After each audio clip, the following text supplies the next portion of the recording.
VR! Look at the little fat rolls. I love it. I love it. Oh, this guy. Can't get enough of him. You know, he used to be spitting up milk all the time. Now he's really just drooling. I think it's from the teething, I'm guessing. What am I talking about? Virtual reality.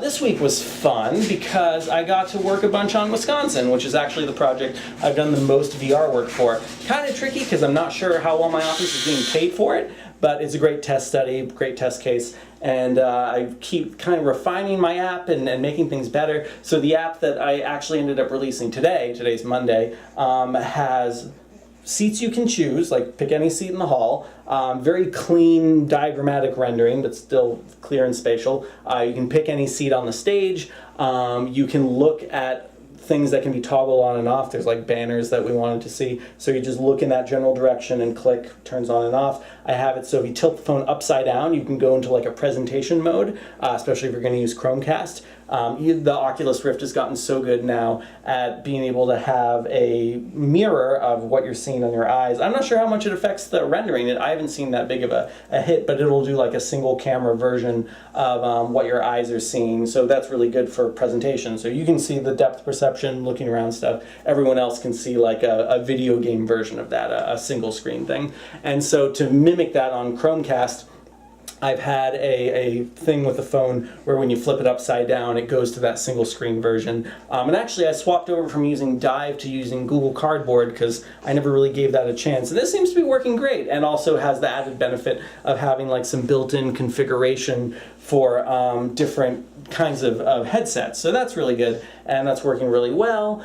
And what else there? Oh yeah, so I have flipping over that, and then I also have it so when you tilt the phone in one direction, it'll just reset the scene so you can go back to where you were, you know, if you end up in some weird corner and don't want to have to turn around. And then also, so people don't have to turn around, I saw that there is a line of code in the Google Cardboard SDK from like February where you can tilt the phone and then it will reset your positioning, which is something that the Oculus has had ever since the DK2 came out, because that's really important. You know, if you're leaning really far forward and then you give the headset to someone else, you don't want them to be shorter or anything like that. And even though the phone doesn't allow for real leaning, it's still really useful if someone is spun around and then they need to spin around another 180 degrees to just be able to tap that, or in this case flick in a direction, and have the direction reset. So yeah, that's kind of the VR stuff I've been doing this week. I'm really excited and anticipating everything that's going to be happening with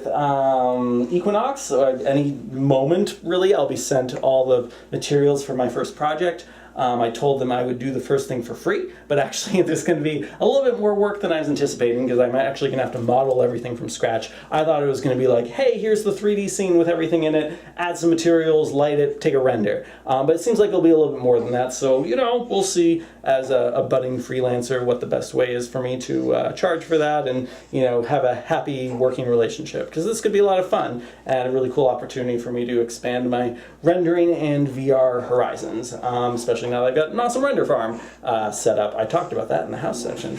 But yeah, I think that's it. That's it. Thanks. Cool. Moving on to the outro.